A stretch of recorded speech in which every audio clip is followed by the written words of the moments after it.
qu'on prie pour la Côte d'Ivoire. Prions sérieusement, sinon le mois de septembre, on va connaître des troubles dans le pays. Il faut qu'on prie pour que la paix de Dieu soit vraiment dans notre pays. Je ne vais pas faire un programme spécial de prière pour la Côte d'Ivoire, mais je donne cette pensée de Dieu. Prions beaucoup pour le mois de septembre.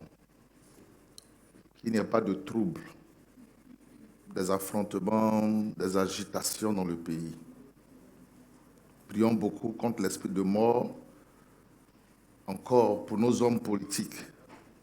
Parce que dans la classe politique, on risque encore d'avoir de mauvaises nouvelles et prions pour les pères de l'Église en Côte d'Ivoire pour que la paix de Dieu soit dans leur vie, au nom de Jésus. Je donne cette pensée de Dieu pour qu'on se mette en prière véritablement pour le pays, pour nos familles, pour la nation, pour que Dieu puisse protéger notre nation. Vous savez, quand Dieu donne une pensée, si nous prions sérieusement, ça ne va pas arriver. Mais si on ne prie pas sérieusement, on va être confronté à des troubles. Et le mois de septembre sera un mois agité. Voilà donc pourquoi je demande à chaque intercesseur, à chaque personne de prier sérieusement pour le pays, pour que la paix de Dieu soit dans notre nation. Au nom de Jésus, Amen. Le temps n'est pas assez long, donc je vais essayer brièvement d'apporter la pensée de Dieu. Nous allons prier le Seigneur. Dieu notre Père, au nom de Jésus, parle à nos cœurs et que ta parole soit une bénédiction pour nous. Ta pensée ce matin soit une bénédiction pour nous.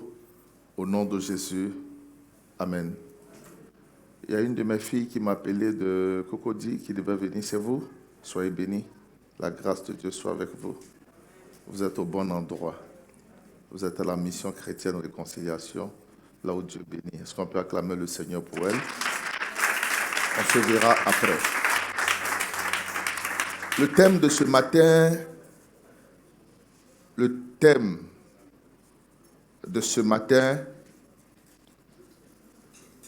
le zèle de ta maison me dévore. S'il n'y a plus de place, que les gens entendent le prochain culte. C'est 1 heure seulement. Le zèle de ta maison me dévore. Nous allons lire dans la parole de Dieu 2 textes rapidement. Proverbe le chapitre 18, verset 9. Proverbe 18, verset 9. Et Jérémie 48, verset 10. Je lis la parole de Dieu.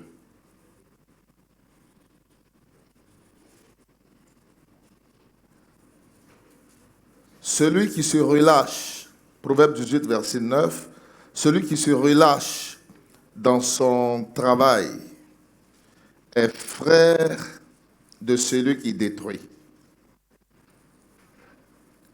Et le deuxième texte de Jérémie 48, verset 10, maudit soit celui qui fait avec négligence l'œuvre de l'Éternel. Maudit soit celui qui éloigne son épée du carnage. Que Dieu bénisse sa parole. Les 2 textes que je viens de lire, bien-aimés, nous introduisent dans la pensée de ce matin, dont le thème est « Le zèle de ta maison me dévore ». C'est le zèle que nous devons avoir pour Dieu et pour les choses de Dieu. Le premier texte de Proverbe 18, verset 9 dit « Celui qui se relâche dans son travail est frère de celui qui détruit ». C'est-à-dire que dans le monde spirituel, à partir du moment où vous faites une chose pour Dieu, quand il y a un relâchement, quand vous faites une chose pour Dieu, qu'il y a un relâchement par rapport au travail que vous faisiez pour le Seigneur, vous changez d'identité. Vous n'êtes plus un bâtisseur, mais vous devenez un destructeur. Donc, qui es-tu ce matin, bâtisseur ou destructeur? En fait, dans le spirituel, on peut facilement transiter de bâtisseur à destructeur. Aujourd'hui, si je suis zélé, je suis bâtisseur. Quand je me relâche par rapport à mon œuvre, je deviens destructeur. Donc, qui es-tu ce matin? Bâtisseur ou destructeur? Et tout est important de savoir comment Dieu te voit. Est-ce que Dieu te voit comme un bâtisseur? Est-ce que Dieu te voit comme un destructeur? Or, la Bible dit justement que celui qui se relâche dans son travail, celui qui se relâche dans son travail est frère de celui qui détruit. Est frère de celui qui détruit. Donc, qui es-tu ce matin? Bâtisseur ou destructeur? Regarde ton voisin. Demande-lui, qui es-tu ce matin? Ça veut dire quoi? Ça veut dire dans le spirituel, à partir du moment où tu as commencé à faire des choses pour Dieu, ne descends plus. Maintiens le cap. Maintiens ton altitude. Ou encore monte en altitude. Parce que nous devons aller de gloire en gloire avec Dieu dans son œuvre. Et ce qui nous permet de nous maintenir, c'est le zèle. Le zèle pour Dieu, pour les choses de Dieu. Le deuxième texte dit, maudit soit celui qui fait avec négligence l'œuvre de l'Éternel. Là où il y a le zèle, il n'y a pas de négligence. Or, justement, le manque de zèle va amener dans notre œuvre la négligence.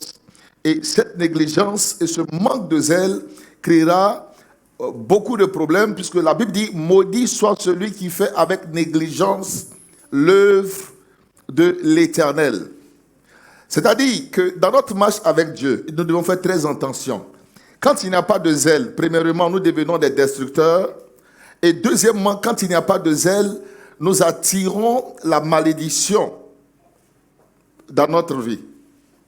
C'est comme le couteau de Dieu. C'est un couteau, la parole, un couteau qui est comparé à un couteau à double tranchant. Le mystère du couteau à double tranchant, c'est que tu peux couper les autres, mais ça peut te couper aussi très facilement. Les gens ne comprennent pas l'importance de faire les choses de Dieu avec zèle et de faire très attention à la manière de servir Dieu. Il y a des gens qui ont des problèmes, des soucis, des difficultés, qui ne savent pas d'où ça vient et comment cela est arrivé. Mais nous allons rapidement comprendre que souvent, notre manque de zèle est à l'origine, à la base de certaines situations troubles et difficiles que nous vivons.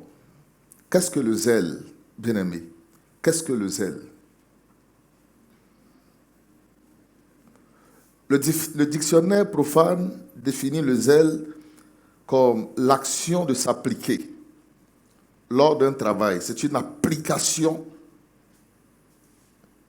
que je mets dans un travail que je fais.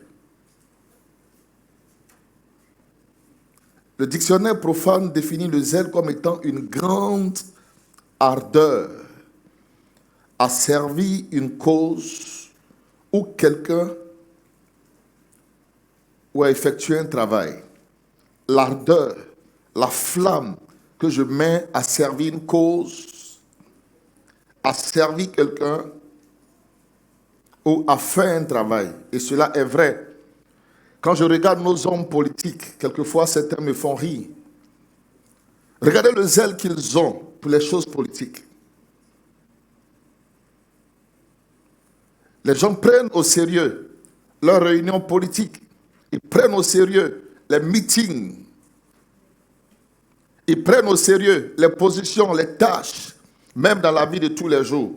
Si on dit le travail commence à 8 heures et que tu es au travail à 7 heures, 7h30, tu mets de l'ardeur, tu mets du sérieux. Ça, c'est le zèle pour le travail ou le zèle dans la politique. Et le problème est que dans l'église de Dieu, justement, plusieurs chrétiens ont le zèle pour les choses du monde. Mais ils n'ont pas le zèle pour la maison de Dieu. L'association du village, c'est toi qui as la tête. C'est toi qui encaisses les gens. C'est toi qui organise les réunions. C'est toi qui organise Paquinou. Comme vous devez aller en Paquinou. C'est toi qui organise les choses. Mais dans l'église, que fais-tu pour Dieu? Quand il n'y en a pas de zèle, on ne fera pratiquement rien. Ou bien si on travaille pour le Seigneur, on va mal travailler pour le Seigneur et pour les choses de Dieu. Moi, je définis le zèle comme étant l'empressement à faire quelque chose. L'amour, je définis le zèle comme l'amour pour Dieu. pour les choses de Dieu et pour la maison de Dieu. Pour moi, le zèle, c'est l'amour que j'ai pour Dieu. C'est la manifestation de cet amour. Le zèle, dans ma définition, est la manifestation de mon amour pour Dieu. Parce que la qualité de mon amour pour Dieu va créer en moi un zèle. Le jeune homme qui aime la jeune fille, qui a une rencontre avec la jeune fille qui va venir, qu'il va aller voir.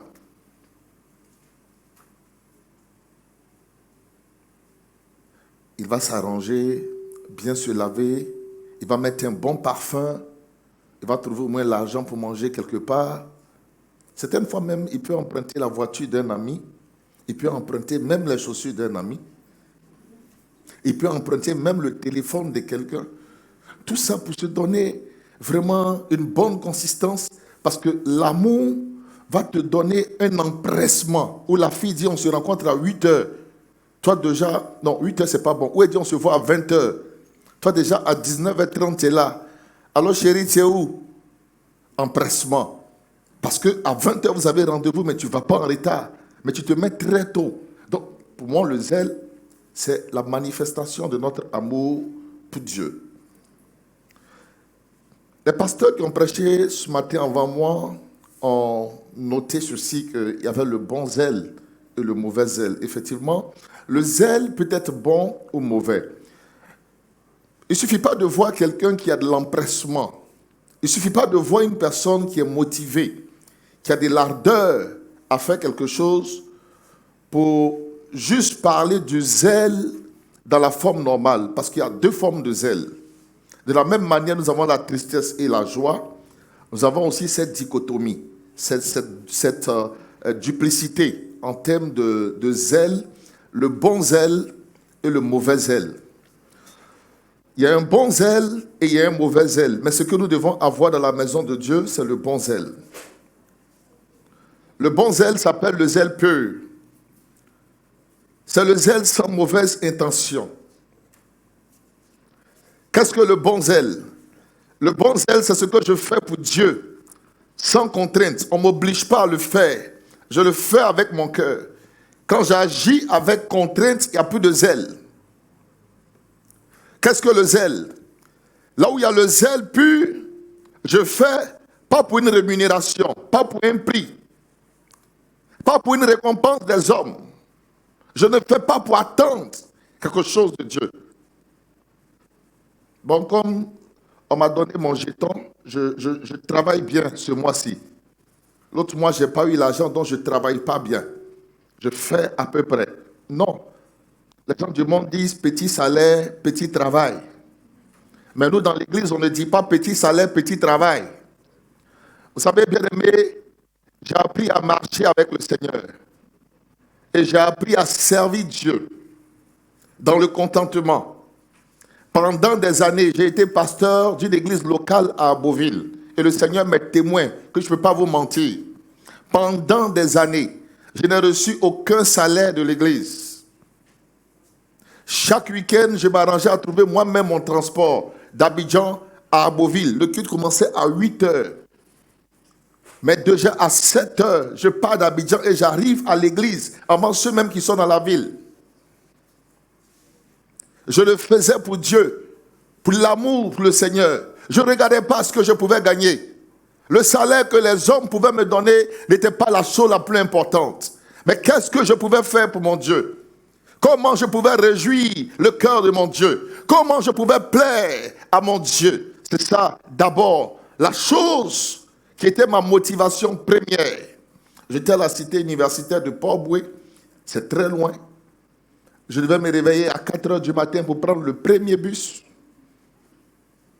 C'est pour ça que je dis aux gens, quand vous rencontrez des gens à un moment de leur histoire, il ne faut pas les envier, il ne faut pas les calomnier parce qu'il y a des choses que vous ne comprenez pas. On vient de loin, bien-aimés. Je viens de loin avec le Seigneur. Prendre le premier bus à 4h, 4h30 pour arriver à Djamé, où je prends le premier car pour arriver à Beauville. Quelquefois, je ratais deux jours de cours à l'université pour être sur le terrain, aller prier pour les malades à l'hôpital, prêcher la parole au marché d'Abbeville, évangéliser dans les gares. Je le faisais. Quelle était ma récompense? Je n'avais aucun salaire, bien-aimé. Je ne gagnais rien. Je ne recevais rien. Je n'avais pas de prime.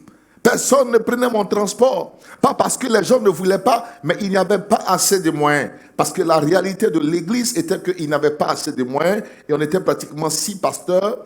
Donc, je dis, je vais me débrouiller. Je préfère que le peu qui rentre soit partagé avec les autres. Pas parce qu'on ne voulait pas me donner, mais il n'y en avait pas. Mais je le faisais pour mon Dieu. Le jour où je dors à Beauville, je marche de la maison à l'église. Je peux faire 1 heure de marche pour arriver à l'église. Et après le culte, on marche 1 heure pour aller.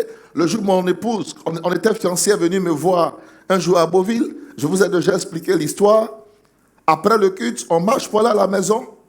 Arrivé au moment de la route, je regarde derrière moi, elle est en train de pleurer. Elle était en talons, les pieds faisaient du mal. Moi, j'étais à l'aise parce que j'avais les chaussures du désert. Quand tu es dans le désert, il faut porter les chaussures pour marcher dans le désert. Dans le désert, on marche pas avec talons. Elle avait talons, je regarde derrière moi, elle pleurait. J'avais pas 100 francs frais pour prendre même le Roro. Le taxi, il n'y en avait pas. Mais je venais de prêcher la parole de Dieu. Qu'est-ce qui pouvait expliquer cela? Le zèle. Notre zèle doit être pur, bien-aimé. Notre zèle doit être sincère. Notre zèle doit être sans motivation. Notre zèle doit être d'abord plaire à Dieu, l'amour de Dieu. Le reste vient après. Le zèle doit être pur, bien-aimé. Et ça, c'est très important devant le Seigneur. Donc, il ne faut pas, là où il y a le bon zèle, il n'y a pas d'obligation, il n'y a pas de contrainte. Je le fais spontanément. Faire les choses avec spontanéité. Faire les choses spontanément. Juste pour mon Dieu et pour la gloire de Dieu. Nous allons regarder la parole de Dieu. 2 textes très rapidement. En Nombre, le chapitre 25. Le livre de Nombre est présenté comme le livre des murmures. Il nous raconte l'histoire d'Israël qui sort de l'Égypte en Exode et qui va faire une traversée du désert pendant environ 40 ans. Le livre porte le nom, le livre Nombre, mais dans la version originale, c'est dans le désert, la signification, parce que l'histoire est l'histoire du peuple de Dieu de la sortie de l'Égypte, donc la traversée du désert jusqu'à l'entrée du territoire promis. Pratiquement 40 ans. Nombre parce qu'il y a des décomptes. Au début du livre, le peuple est compté et à la fin du livre, le peuple est également compté. Mais c'est un livre important qui nous présente les faiblesses. C'est le livre des murmures, le livre des nombres. Je l'étudie présentement dans la prière de matin avec les vainqueurs. Tous les matins, nous étudions le livre des nombres. C'est le livre des murmures. Il y a eu plein de murmures à Kadès et à d'autres endroits, des murmures, des plaintes. Dieu a frappé son peuple. Quand Israël arrive dans les plaines de Moab, qu'est-ce qui va se passer, bien-aimés? Le peuple de Dieu, qui était un peuple consacré à Dieu, va se livrer à l'impureté avec les filles du territoire et les sacrifices aux idoles. Dieu va commencer à frapper son peuple. Il va y avoir plusieurs qui vont mourir à cause de cette déviation, de ce que le peuple faisait ce qui n'était pas bon aux yeux de Dieu. Nombre chapitre 25, il est bon que je lise ce texte qui est relativement long, mais je vais aller rapidement. Verset 1 à 13. Nombre 25, je vous prie de suivre l'histoire. Israël demeurait à Sittim et le peuple commença à se livrer à la débauche avec les filles de Moab. Elles invitèrent le peuple au sacrifice de leur Dieu. Et le peuple mangea et se prosterna devant leur Dieu. Verset 3. Israël s'attacha à Baal-Péor et la colère de l'Éternel s'enflamma contre Israël. L'Éternel dit à Moïse: assemble tous les chefs du peuple et fais pendre les coupables devant l'Éternel en face du soleil, afin que la colère ardente de l'Éternel se détourne d'Israël.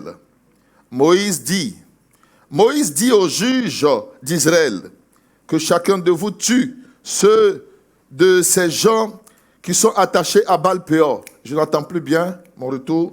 qui sont attachés à Baal-Péor. Et voici un homme des enfants d'Israël vint et amena vers ses frères une Madianite, sous les yeux de Moïse et sous les yeux de toute l'assemblée des enfants d'Israël, tandis qu'il pleurait à la tente devant l'entrée, à l'entrée de la tente d'assignation. J'explique. Pendant que Dieu était en train de punir son peuple, parce que le peuple s'est livré à l'impureté avec les femmes moabites, et le peuple de Dieu Israël a commencé à s'attacher au Dieu de Moab. Et le peuple a commencé à manger des aliments sacrifiés aux idoles, au Dieu de Moab. Et que Dieu a commencé à frapper dans le peuple. Moïse et les anciens étaient devant la tente d'assignation, qui est le tabernacle, la tente de rencontre. Juste dans le lieu très saint se trouvait l'arche de l'alliance pour crier au Seigneur, pour que Dieu puisse pardonner son peuple. Pendant que le peuple est en prière, les leaders sont en prière, un homme du peuple va faire quelque chose. Il va prendre une femme moabite, traverser les responsables sous leurs yeux. Pendant que les gens prient, il va aller s'enfermer avec la femme dans une tente, un abri temporaire, genre une cabane. On ne sait pas ce qu'il va faire là-bas avec la femme. Donc, ils ne vont pas veiller. Ce n'est pas partout on veille, ma fille. Laisse ça faire des veilles de prière. Tu comprends bien l'histoire. Ben, tu veux manger, comme l'Ivoirien dit, c'est dans ma bouche, tu veux manger piment. Non, il faut manger ton propre piment ce matin. Bien aimé. Alors, il rentre avec la femme aux yeux de tout le monde. Verset 7. À cette vue, Phiné, fils d'Éléazar, fils du sacrificateur Aaron, Phiné qui est descendant de sacrificateur, destiné à être sacrificateur. La Bible dit, il se leva du milieu de l'assemblée, il prit une lance dans sa main, il suivit l'homme d'Israël dans sa tente. Il les perça tous les deux. Il va suivre l'homme et la femme là-bas, ce qu'ils allaient faire là. Il ne va pas leur laisser le temps de faire. Il va perforer leur ventre. Monsieur et madame, il les tue les deux là-bas. Et alors, quand il va faire ça, la Bible dit, alors il perça tous les deux, l'homme d'Israël puis la femme, par le bas-ventre. Et la plaie s'arrêta parmi les enfants d'Israël. Le zèle fait arrêter le jugement. Et on va comprendre. Le zèle apporte la restauration. Le zèle crée la réparation. Dieu était en train de frapper son peuple à cause de cette attitude. Mais un homme s'est levé parce qu'il était animé de l'amour de Dieu. Est-ce qu'on voit aussi avec les djihadistes, ceux qui font, des gens qui rentrent dans des avions qui s'explosent, ils attachent des bombes sur eux. Mais ça, c'est le zèle pour leur Dieu. Ils sont zélés pour leur religion, pour leur Dieu. Ils servent, ils sont prêts à sacrifier leur vie pour cela.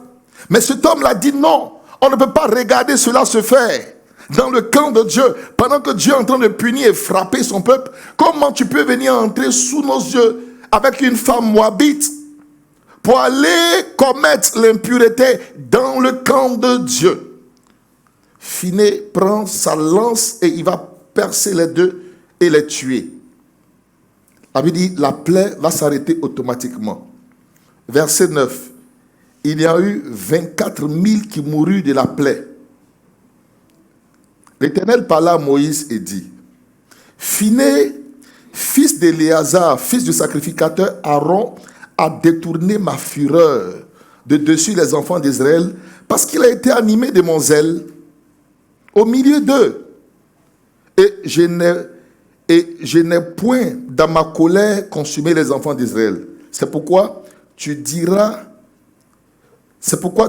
que je traite avec lui une alliance de paix. Quand vous êtes zélé pour Dieu, vous ne savez pas que Dieu tisse alliance avec vous. Dieu a décidé de tisser alliance de paix avec Phiné. Mais pour toi, Dieu peut tisser l'alliance de prospérité, l'alliance de victoire. C'est-à-dire que dans ta descendance là, les gens iront de victoire en victoire. Dieu peut tisser avec toi une alliance de règne. Il y a plusieurs sortes d'alliances. Mais pour lui, Dieu a décidé de tisser une alliance de paix. De sorte que l'alliance de paix, c'est quoi? Même s'il y a les malheurs autour, Phiné et ses descendants seront toujours en sécurité. L'alliance de paix. Que ce matin, une alliance soit établie entre Dieu et toi. Que l'alliance de l'élévation soit établie entre Dieu et toi. L'alliance de la richesse. L'alliance de l'abondance. Bien-aimé, le zèle amène Dieu à entrer en alliance avec toi. Par le zèle, Dieu entre en alliance. Dieu dit, je tisse une alliance. Il dit, une alliance de paix avec Phiné. Pourquoi? Parce qu'il a été animé de mon zèle. Et Dieu dit dans le verset 13, ça sera pour lui, pour sa postérité, après lui, l'alliance d'un sacerdoce perpétuel. Parce qu'il a été zélé pour son Dieu. Regarde ton voisin, dis, sois zélé pour ton Dieu. Votre zèle pour le Seigneur amène Dieu à entrer en alliance avec vous. Votre zèle pour le Seigneur amène Dieu à entrer en alliance avec vous. Bien-aimé, le sel ne dit pas qu'il est salé, mais j'ai la conviction que Dieu a établi avec moi une alliance.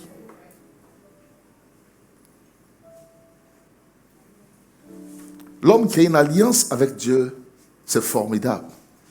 Dieu dit, Phiné a été animé du zèle de l'Éternel. Donc Dieu dit, il tisse une alliance de paix avec lui. Or, que dit le Seigneur à l'église de Laodicée? L'église de Laodicée en Apocalypse est la dernière église à laquelle le Seigneur va parler. En Apocalypse, quand vous lisez, Dieu parle aux 7 églises de l'Asie mineure. Il y a 7 églises. L'Asie mineure, ça correspond à l'actuelle Turquie. Et Laodicée était la 7e des églises à laquelle le Seigneur va parler. La première, c'était l'église d'Éphèse. La deuxième, l'église de Smyrne. La troisième, l'église de Pergame. La quatrième, l'église de Thyatire. Vous avez l'église de Sardes. La 5e, la 6e, l'église de Philadelphie. Et la 7e, l'église de Laodicée. Laodicée, c'est un mot grec qui signifie justice du peuple. Justice du peuple. Parce que Laos, en grec, signifie peuple. Et Dikaïa signifie justice. Donc, Laodicée, c'est Laodika, en réalité, dans le mot grec, qui signifie justice du peuple. Donc, cette ville-là était une ville que Dieu avait bénie. Il y avait 3 choses qui faisaient la richesse et la force de cette ville. Il y avait la banque, il y avait la laine, et puis il y avait le colis, la médecine. Il y avait 3 niveaux de richesse dans cette ville. Les banques, la médecine et aussi le commerce de laine. La ville était très réputée. Une ville bénie, prospère. Et Dieu avait béni. Mais Laodicée ou Laodicéa n'avait pas d'eau. Cette ville manquait d'eau. Et qu'est-ce que les gens ont fait? Ils ont fait des viaducs, c'est des tuyaux, pour prendre de l'eau dans des contrées non loin de là. À 10 km de Laodicée, vous avez une ville, la ville de Hiérapolis, où il y a de l'eau, mais c'est de l'eau chaude. Et dans une autre localité, pas loin, la localité de Colosse, il y a aussi de l'eau, mais de l'eau très fraîche. Donc, qu'est-ce qu'ils ont fait? Ils ont fait des viaducs, des conduits, pour faire venir l'eau de Hiérapolis et de Colosse. Et quand l'eau arrivait, l'eau parcourait des distances et qui arrivait à Laodicée, l'eau n'avait plus la même nature, la même pureté. Elle était quelquefois remplie de boue. Alors Dieu dit ceci. En Apocalypse chapitre 3, verset 15 à 22. Dieu dit, je connais tes œuvres. Je sais que tu n'es ni froid ni bouillant. Tu n'es ni froid comme l'eau de Colosse, ni bouillant comme l'eau de Hiérapolis. Parce que Laodicée était une ville intermédiaire entre ces 2 localités. Tu n'es ni froid, ni chaud.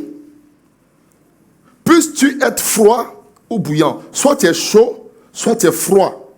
Dieu dit, ainsi parce que tu es tiède. Parce que Dieu prend maintenant l'image de l'eau, telle que l'eau arrive à Laodicée.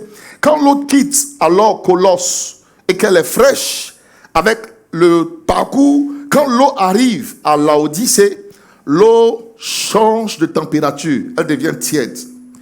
Quand l'eau chaude aussi quitte Hiérapolis et arrive à Laodicée, elle arrive tiède. Dieu dit, tu n'es ni chaud, ni froid, et que tu es tiède. Dieu dit, ainsi parce que tu es tiède, et que tu n'es ni froid, ni bouillant, je te vomirai de ma bouche. Le voyageur qui arrivait à Laodicée et qui prenait l'eau de Laodicée pour la première fois avait un réflexe qui était de recracher l'eau qui était boueuse, qui était plus limpide, qui avait perdu de sa valeur. Donc Dieu utilise le contexte social, la vie de cette époque pour parler à l'église qui était donc à Laodicée. Et cette église était une église tiède. L'église de Laodicée était une église morte, tiède. L'église tiède. Pourquoi? Parce que dans l'église, il y avait des gens riches. Parce que la ville était donc une ville bénie par Dieu. Les gens étaient bénis et il y avait la richesse. Il y avait le colis, la médecine avec son colis qui faisait la renommée de cette ville. La laine, alors qui faisait la renommée de cette ville. Voilà pourquoi Dieu dit, je te conseille d'acheter de moi des vêtements blancs pour faire allusion à la laine et un colis pour oindre tes yeux parce que la médecine de cette ville était développée et il y avait un traitement efficace des yeux. Et Dieu dit, tu dis, tu es riche, mais en réalité, tu es pauvre. Dieu dit, je te conseille d'acheter de moi de l'or éprouvé par le feu. Ah, donc, l'église était remplie d'hommes riches, d'hommes orgueilleux, de femmes orgueilleuses parce que Dieu les avait bénis sur le plan matériel. Dieu leur avait donné la richesse. Et cette richesse-là, au lieu de les pousser au réveil et au zèle pour les choses de Dieu, ça les avait rendus suffisants et ça les avait rendus tièdes. Ça les avait rendus tièdes. Dieu dit, puisque tu es tiède, Dieu dit, je te vomirai. Ainsi, parce que tu es tiède, verset 16, Apocalypse 3, verset 16, ainsi parce que tu es tiède et que tu n'es ni froid ni bouillant, moi Dieu, je te vomirai de ma bouche. Donc, quand vous n'êtes pas zélé pour Dieu, Dieu vous vomit. Ça veut dire quoi? Dieu n'est pas avec vous. Vous ne pouvez pas avoir sa grâce. En revanche, le zèle crée l'alliance, amène Dieu à entrer en alliance avec vous. Mais quand vous n'êtes pas zélé pour Dieu et pour les choses de Dieu, au lieu que vous ayez la faveur, quand Dieu dit vous vomit, c'est le rejet, c'est l'abandon, c'est la disgrâce, c'est la désolation. Je ne veux pas que Dieu te vomisse. Je ne veux pas que Dieu te vomisse. Dieu dit je te vomirai. Il dit je te vomirai. Il prend ce qui se passe dans la société pour parler à l'église. Et les gens de Laodicée ont compris ce que ça veut dire. Parce que c'était leur milieu de vie. Dieu prend toujours ce qui il prend les réalités de votre environnement. Il prend les réalités de votre vie, de votre milieu sociétal, pour vous parler, pour vous révéler sa pensée, ses choses. Bien-aimé, le manque de zèle, la tiédeur, amène Dieu à te vomir. Amène Dieu à te vomir. Ne perdez pas la grâce. Quand Dieu te vomit, tu perds la grâce. Quand Dieu te vomit, quand Dieu t'a vomi, tu perds la grâce et la faveur. Alors, bien-aimé, il est bon d'être zélé pour notre Dieu et de manifester ce zèle pur auquel Dieu nous appelle. Puisque justement, à côté, il y a le mauvais zèle. Le mauvais zèle est un zèle, mais qui n'est pas bon aux yeux de Dieu. Et le mauvais zèle se reconnaît par un certain nombre d'éléments. Je vous donne quelques-uns. Premier élément pour reconnaître le mauvais zèle, c'est lorsqu'une personne fait des choses pour son intérêt personnel. Tu es dans l'église, par exemple. Ce que tu fais, quel est l'intérêt de Dieu? C'est l'intérêt de qui tu cherches. C'est ton intérêt ou bien l'intérêt de Dieu?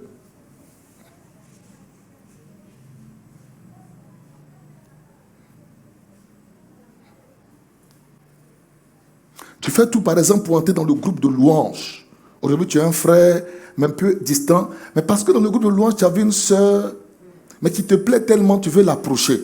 Nous, on pense que tu es rentré pour chanter. Hein? Or, toi, en réalité, en rentrant dans le groupe de louanges, là, c'est parce que la sœur là est dedans. Donc, tu te donnes. Quand on dit prier, ça c'est un bon frère. Tu chantes même. Alors que nous, on pense que tu es en train de servir Dieu, mais en fait, ton intention, c'est de convaincre cette sœur que tu veux séduire. Ça, c'est le mauvais zèle. Ça, c'est le zèle amer. Tu fais quelque chose, pas pour l'intérêt de Dieu, mais pour ton intérêt. Est-ce que Dieu a son intérêt dans ce que tu fais? Allumez ça, s'il vous plaît. Est-ce que Dieu a son intérêt dans ce que tu fais? Deuxième chose, le mauvais zèle se manifeste par un esprit de concurrence. Là où il y a la concurrence, il y a le zèle amer, le mauvais zèle. Dans certaines assemblées, malheureusement, cet esprit de concurrence se développe. Quelquefois entre les membres, quelquefois entre les pasteurs, quelquefois entre les anciens de l'église. Une sœur a chanté ce dimanche, on l'a apprécié. Donc dimanche prochain, tu veux montrer que c'est toi la grande chante. Le frère ou la sœur a prêché cette semaine, c'était très bien. Donc toi, tu veux montrer que toi, tu es le plus grand prédicateur. C'est un esprit de concurrence et ça, c'est le mauvais zèle. Là où il y a le mauvais zèle, la concurrence se développe. Et là où il y a le mauvais zèle, comment tu vas le savoir? Le mauvais zèle crée quelque chose, que le troisième point, l'envie et la jalousie. Ta soeur qui est en train de chanter pour la gloire de Dieu, au lieu de la soutenir pour que ça soit bien, si elle pouvait être dégamée même. Si ça peut même se gâter même. Ça, c'est le mauvais zèle. C'est que tu as habité d'un mauvais zèle. Tu as habité d'un mauvais zèle. Parce que le bon zèle fait que même si ce n'est pas toi, tu t'identifies en l'autre. Vous comprenez? La victoire de David, c'est la victoire de tout Israël.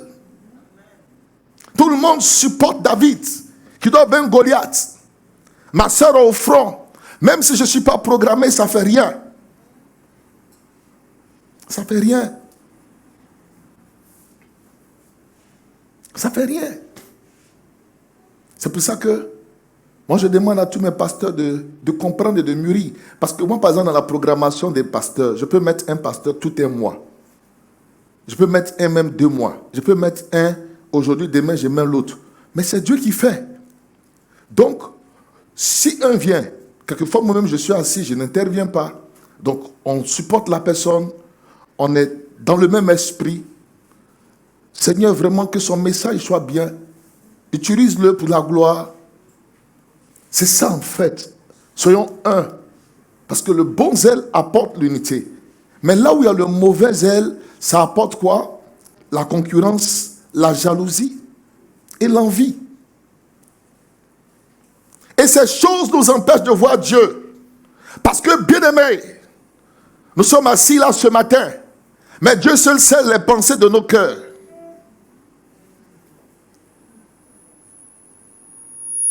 Les gens sont assis, les gens sont dans l'église, mais le cœur est rempli d'hypocrisie.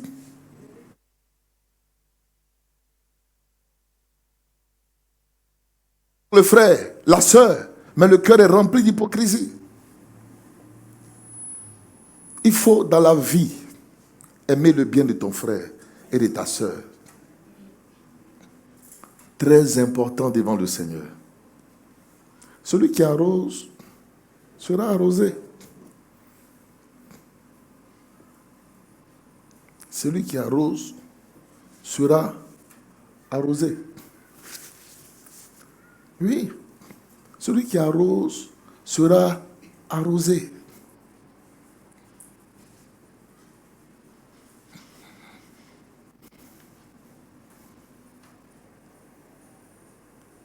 Il faut que cet esprit-là ne se développe pas au milieu de l'assemblée.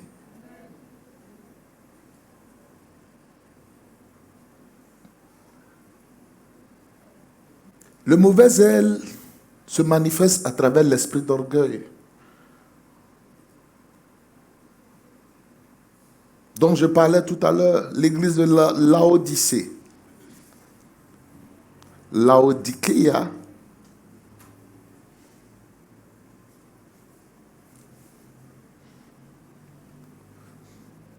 où les gens avaient cette richesse. En tant que des ouvriers du Seigneur, comprenons que Dieu peut amener même les pierres à le célébrer.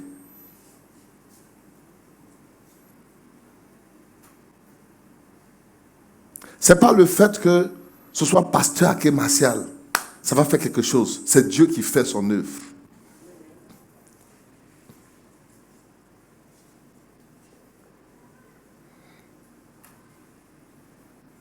Tu peux bien chanter, hein? Je prends votre exemple, je n'ai rien contre vous, mes filles, mais c'est un exemple pour comprendre facilement les choses. Non, ça c'est moi la grande chante de l'église. Si je ne chante pas aujourd'hui, l'onction ne descend pas. Avant que tu ne commences à chanter, l'onction était là. Et après toi, l'onction sera là.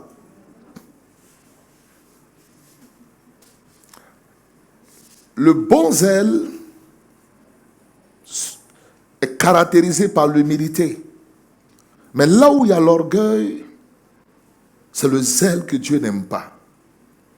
Tu peux servir, mais sers dans un esprit d'humilité. Le mauvais zèle se manifeste par la volonté à chercher à plaire aux hommes qu'à Dieu.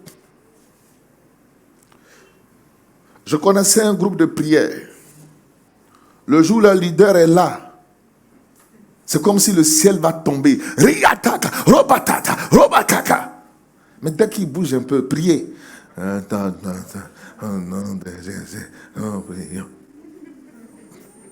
Donc en fait, il faisait ça pour que l'homme puisse les apprécier. Ce que je fais pour avoir la louange des hommes est du zèle amer, le mauvais zèle. Mais le bon zèle, c'est de chercher à plaire à mon Dieu dans ce que je fais pour mon Dieu. Ce que je fais pour mon Dieu. Bien-aimés, il nous reste environ 10 minutes. Je vais essayer d'aller vers la conclusion.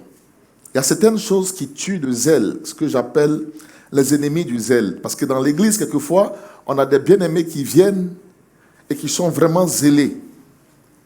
Et après, vous voyez, ces gens changent. Ces gens deviennent bizarres. Pourquoi? À cause des frustrations, certaines frustrations. Écoutez-moi, bien-aimés. Les frustrations vont toujours exister dans votre marche avec Dieu. Dieu peut utiliser le pasteur que je suis inconsciemment ou même consciemment pour te frustrer. Parce que quelquefois, Dieu peut vouloir te conduire au prochain niveau. Donc, des choses que tu n'aimes pas là, c'est ça, il va prendre les gens même pour te faire ça. Donc, ça peut venir. Mais tu dois accepter dans un esprit d'humilité. Bon, je connais quelqu'un qui était dans une assemblée auprès d'un leader. Des gens sont allés faire un mauvais rapport sur lui auprès de son responsable. C'est un pasteur, comme on dit, on l'a torpillé auprès de son responsable. Le responsable, dimanche, après pour prêcher en plein culte, devant tout le monde. Et quand il prêchait, tout le monde savait que c'est du pasteur là il parlait. Dès qu'il a fini de prêcher, quelqu'un d'autre allait rentrer dans une colère noire pour dire ça, je ne viens plus ici. Et juste après, il l'a envoyé faire une course. L'histoire s'est passée à Beauville. Il l'a envoyé faire une course à Abidjan. Le pasteur est parti directement faire la course. Jusqu'à ce qu'il revienne, Dieu a eu le temps de réparer l'erreur derrière pour amener le responsable à comprendre que les gens l'ont trompé. Mais peut-être que ce pasteur-là, Dieu voulait voir comment il allait réagir. Quelle serait son attitude? Ce pasteur, c'est moi-même. Il faut prêcher quelquefois par analogie. Et que la parole soit enseignée sur la base de la parole. Que Dieu nous bénisse. Certaines fois, c'est ça. Donc, bien-aimé, moi, je ris bien avec les pasteurs. Mais quelquefois, quand ce matin, où Aristide? Cette dehors-là, je l'ai repris. Quand je vais rire, je ris, hein, mais quand je vais déconner, je déconne. Moi, je suis un peu extrémiste. Hein. Il peut te reprendre bizarrement, tu te demandes, c'est le même. Oui, c'est moi. Mais c'est comme ça. Mais c'est pas, quand je le fais là, c'est pas parce que je te dis, mais c'est pour ton propre bien. Quelquefois, je peux même me tromper. Mais ce n'est pas des choses sur lesquelles vous devez vous arrêter. On peut mal te parler. Ça fait quoi? Dire que quelque chose t'a mal parlé, ça fait quoi?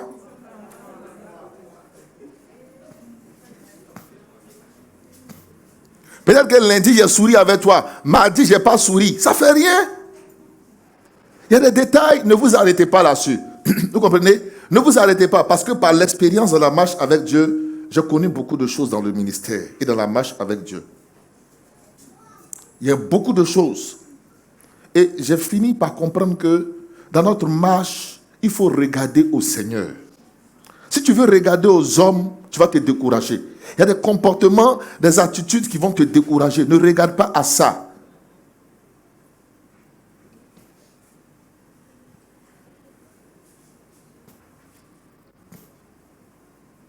Non.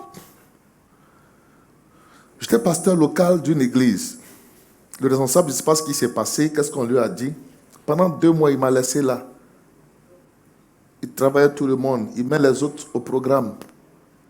Mais ça ne me disait rien du tout. Au contraire, même, j'étais content pour eux. Jusqu'à ce qu'un dimanche, ils disent, bon, aujourd'hui, c'est pasteur Ake qui prêche. Les gens ont acclamé comme si Jésus est descendu du ciel.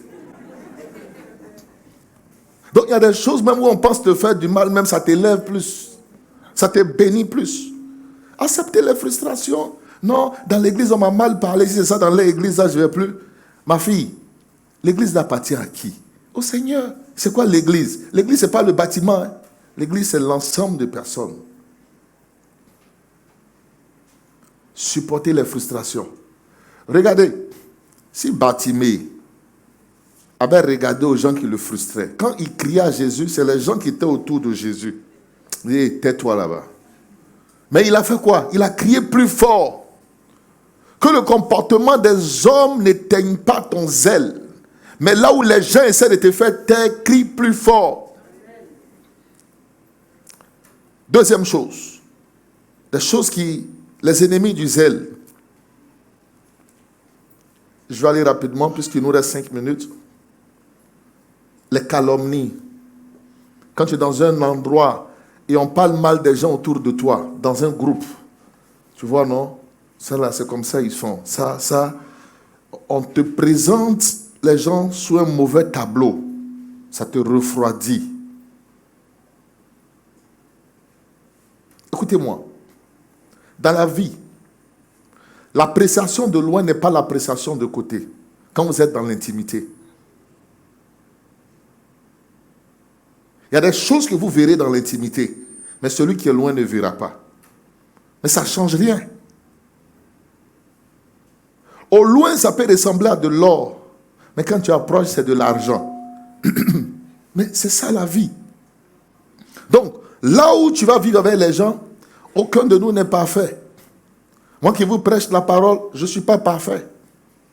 Mais Dieu m'aime avec mes imperfections. Je ne cherche pas toi ton amour, mais l'amour de Dieu. Avant, quand les gens parlaient mal de moi, ça me faisait mal. Maintenant même, ça ne me dit rien. On vient me dire, pasteur, je dis, ah, ok, ça là, je suis habitué, il faut laisser. Ils vont parler jusqu'à ils vont se taire. Parler. La bouche est faite pour parler. Je t'encourage, dis toujours. Je continue mon chemin avec le Seigneur. Parce que dans la vie, aucun de nous n'est parfait. Aucun de nous. Avant de jeter la pierre, avant d'enlever le bois ou la paille qui est dans l'œil de ton frère, regarde dans ton œil s'il n'y a pas un poteau électrique. C'est ce que la Bible dit. Bien aimé, ce qui tue le zèle, les mauvaises compagnies. Souvent vous arrivez dans l'église, vous êtes zélé, mais vous êtes attaché à un mauvais frère, une mauvaise sœur.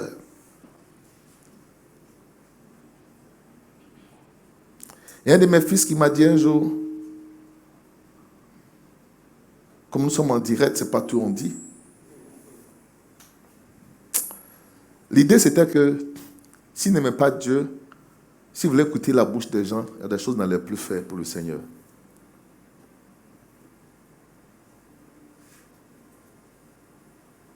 Comment une sœur qui vient prier avec nous ici, qui prie avec nous, une certaine femme d'un certain âge l'approche dans le secret pour lui dire, s'il y a des dons, des choses, il ne faut plus faire. Des mauvaises compagnies. Non, hein, quand vous servez Dieu, là, si tu chantes, tu seras attaqué. Quand tu as dormi, est-ce que tu n'étais pas pour... Oui, c'est quand tu chantes, tu sers à l'église, là, tu vois, non? Non, tu étais malade l'autre jour, non?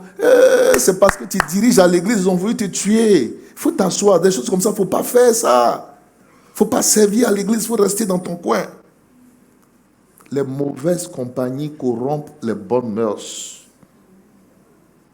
C'est pour ça que quand tu es dans l'église, si tu fréquentes des gens qui ne sont pas bien, ils te découragent. Dans la vie, n'ayez pas tout le monde pour ami. Qu'est-ce que tu gagnes à marcher avec cette personne? Est-ce qu'elle t'aide à aller de l'avant? Si oui, c'est bon.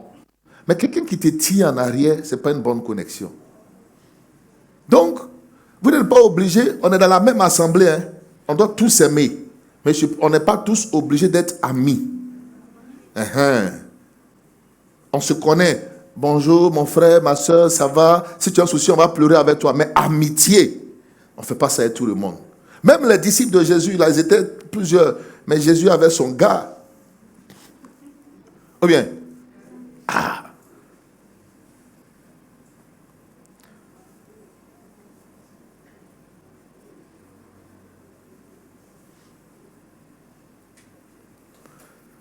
les deux dernières choses qui tuent le zèle, les rumeurs. Et souvent, dans une église, les rumeurs vont concerner les responsables de l'église. Soit même le pasteur premier. Parce que la Bible dit, il est écrit, je frapperai. Qui on frappe? Écoute, ma fille qui est assise dans l'église, même pourquoi on met rumeur sur elle? Le diable s'en fout de ça. Il va perdre son temps à frapper le fidèle. Pourquoi? Il dit, je frapperai le berger. C'est pour ça que je vous donne un conseil. Dans une assemblée, on dit beaucoup de choses sur les hommes de Dieu. N'importe quelle assemblée au monde, on dira quelque chose. Mais il faut faire attention. C'est pas parce que quelqu'un t'a raconté quelque chose que c'est faussement vrai. C'est sa version des faits. Tu n'as pas toute la vérité. Tu n'as pas l'autre version. Les rumeurs.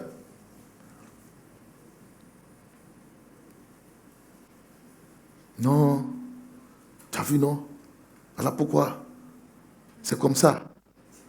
Tu as vu, non? Là où le pasteur était assis, là. Tu as vu, l'autre soeur était assise là-bas. Pendant le culte, les deux étaient en train de se regarder. Toi, tu n'as pas vu ça, hein? Moi, je les ai vus, ils se regardaient dans tout le culte. Ma fille. Il y a trop de choses. Comme on est en direct, il faut dire l'essentiel. Les rumeurs. Voilà pourquoi j'aime cet homme que Jésus a guéri. L'aveugle-né. Les gens disent aux malades que Jésus ne peut pas le guérir, que c'est un pécheur. L'homme dit, il est pécheur, il n'est pas pécheur, moi je ne sais rien. Tout ce que je sais, c'est qu'avant je ne voyais pas. Mais maintenant là, je vois. Vous qui êtes saints là, vous avez fait quoi pour moi? C'est tout, c'est simple. Il est pécheur, mais son enseignement me bénit. Il est pécheur, mais ses prières me donnent à entrer dans la grâce de Dieu. Ça transforme ma vie. Je vais de l'avant en étant à ses côtés. C'est ce qui m'intéresse. Le reste là, ce n'est pas mon affaire. Que Dieu nous bénisse. Bien-aimés, alors on va se tenir debout. La finalité de ce message, c'est quoi? C'est que nous soyons fidèles à Dieu. Là où il y a le zèle, la fidélité ne meurt jamais. Le zèle m'amène à vouloir être dans la maison de Dieu pour faire. J'ai du mal à rester loin de la présence de Dieu, loin de la maison de Dieu, parce que je vais dans son intimité pour le servir et faire son œuvre. Alléluia. Le zèle. Ce matin, notre zèle doit être restauré. Notre zèle doit être renouvelé. Élève la voix, demande au Seigneur de restaurer et de renouveler ton zèle. De donner un cœur qui le sait dans la vérité, dans la pureté, dans la gloire. Oui, Dieu a besoin de toi. Il a besoin de toi. Il a besoin de toi. Élève la voix et parle au Seigneur. Élève la voix et parle au Seigneur. Digne, tu es digne, roi des rois, tout-puissant, nous t'adorons. Élève la voix, parle au Seigneur. digne. Jésus, tu es digne. Roi des rois, tout puissant, tu es digne. Seigneur, tu es digne. Jésus, tu es digne. Tu es digne. Roi des rois, tout puissant, nous t'adorons. Je prie le Seigneur pour vous. Dis avec moi, Seigneur, ta parole est la vérité. Ta parole est la vérité. Tu ne parles pas en vain. Je me suis refroidi à cause des hommes. Mais en réalité, je ne dois pas regarder aux hommes, mais regarder à ta promesse. Tu as besoin de moi. En relâchant, je détruis et je ne le savais pas. Tu as dit que celui qui relâche dans son travail est un destructeur. Seigneur, je veux bâtir et non détruire. Aide-moi à être ce bâtisseur que tu veux. Que le zèle soit restauré en moi.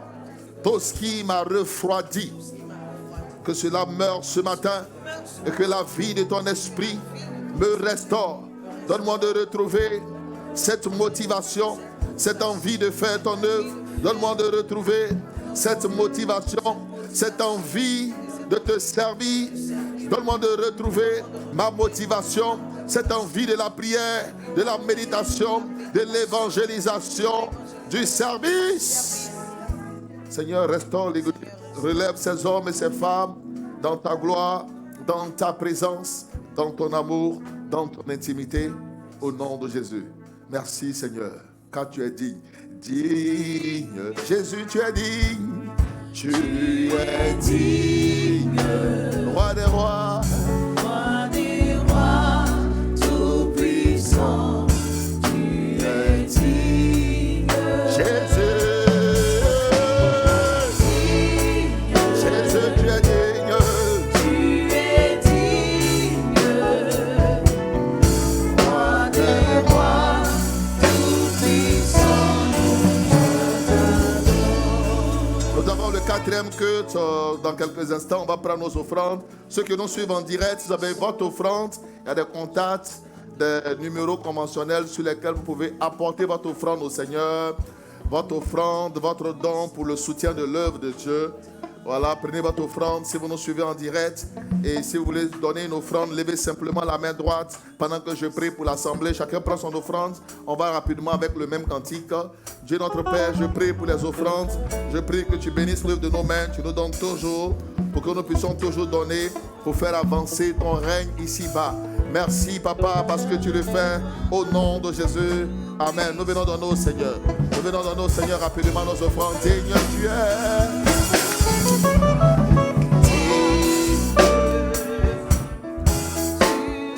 Ne coupez pas de direct. Restons en direct. Tout puissant. On vient pour les offrandes rapidement.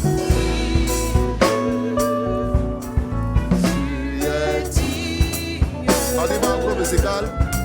roi des rois, tout puissant, nous t'adorons. Tu es digne, tu es digne. Tu es mon roi, Seigneur, tout puissant, nous t'adorons, nous te louons.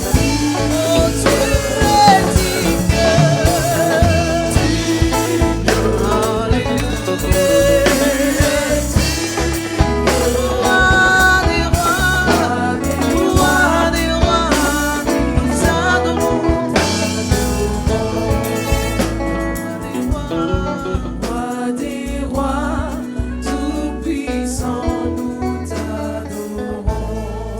Alléluia. Je voulais encore, je ne sais pas, peut-être que tu n'étais pas là au début, remercier encore comme je l'ai dit en intro, une de mes filles suit la France qui a... elle m'a vu prêcher avec le micro à main. Elle dit non, c'est depuis 2 mois. Elle a donné une forte somme d'argent. Je l'ai mis en contact avec Pascal. Et Pascal a acheté le micro depuis plus d'un mois. Et il fallait juste quelqu'un pour venir avec. Puis il y a une dame qui est venue le jeudi, qui nous a fait venir cela. Je sais que tu es en ligne. Que Dieu te bénisse. On sera ensemble bientôt. On sera avec toi. Dieu va le permettre. Tu sais de quoi je parle. Que Dieu te bénisse. Et qu'il arrose là où tu as puisé pour faire cette offrande pour l'œuvre de Dieu. Merci. Que Dieu bénisse tout le monde. Excellent dimanche à vous tous. Excellente semaine à vous tous qui nous suivez. Nous quittons le direct pour la fin en interne. Voilà, très rapidement. Pasteur Béranger et son épouse vont venir.